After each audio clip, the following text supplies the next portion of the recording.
Ei, antes de começarmos, me responde aqui nos comentários. Você já teve que lidar com burocracia depois que um familiar faleceu? É um momento difícil e ainda ter que resolver dívidas pode ser muito confuso.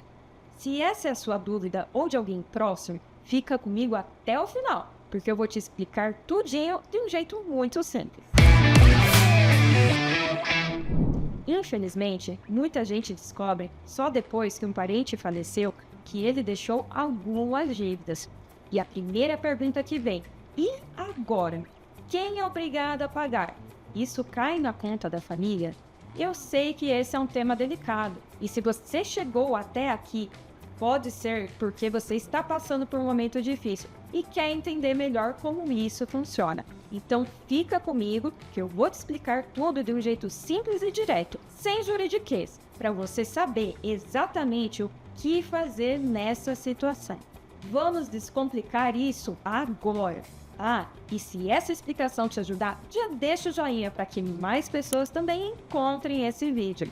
Quando uma pessoa falece, todo o patrimônio dela, o que inclui imóveis, dinheiro no banco, carro e até mesmo as dívidas, passa a ser chamado de espólio.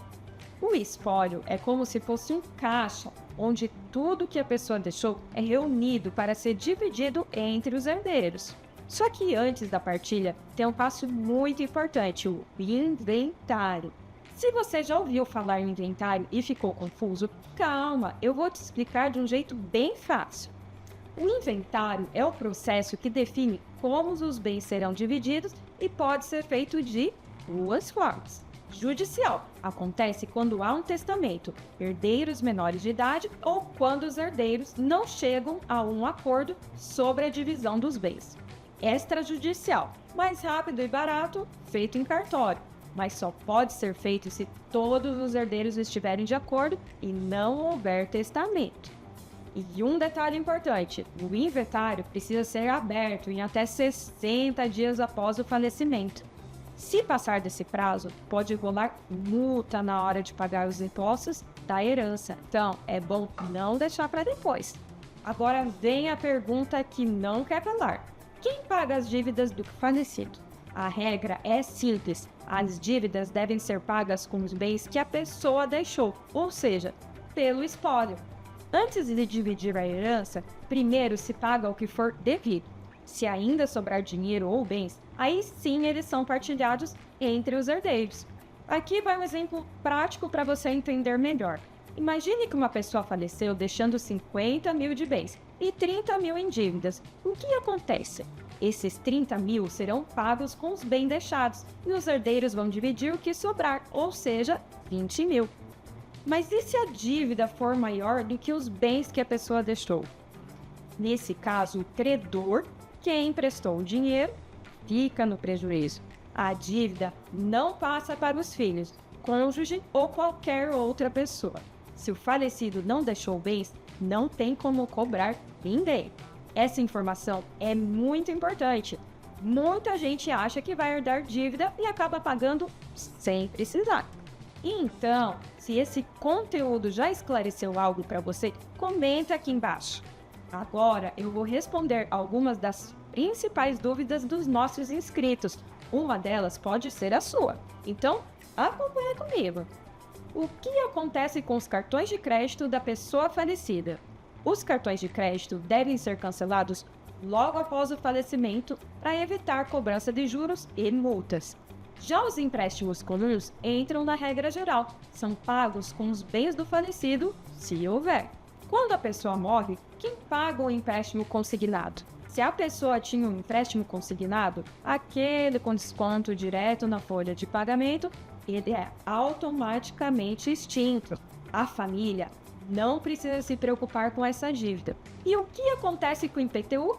Quando a pessoa morre. Se a pessoa faleceu e deixou um imóvel, os impostos e contas ficam sob responsabilidade do inventariante até a conclusão do inventário. Depois disso, quem herdar o imóvel passa a assumir essas despesas. Mas como descobrir se o falecido tinha dívidas? Depois do falecimento, os herdeiros podem consultar se há dívidas de algumas formas. Entrar em contato diretamente com as instituições bancárias em que o falecido tinha um relacionamento.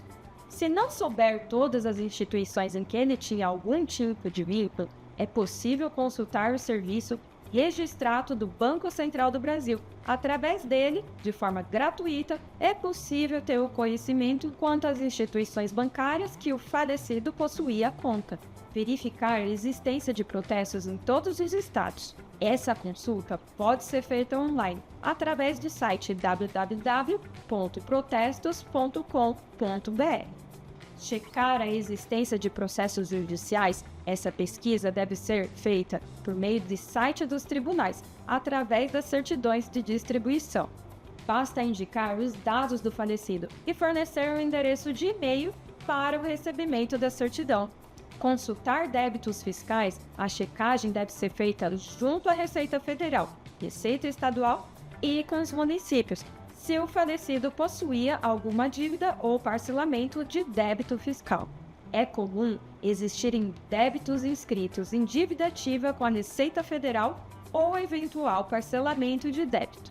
E por último, mas não menos importante, buscar se há restrições junto às empresas de proteção ao crédito, como a Boa Vista. E a outra opção gratuita é pelo aplicativo da Consumidor Positivo, onde você pode cadastrar o seu e-mail para receber informações sobre a situação financeira da pessoa falecida através do CPF dela, mas ela é válida apenas se você for cônjuge ou filho do falecido. Agora que você já sabe como funciona a questão das dívidas quando alguém falece, compartilhe esse vídeo com quem pode precisar dessa informação.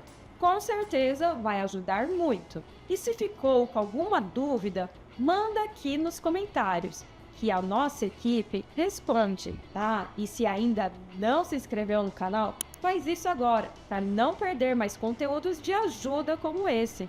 Um abraço e até o próximo vídeo!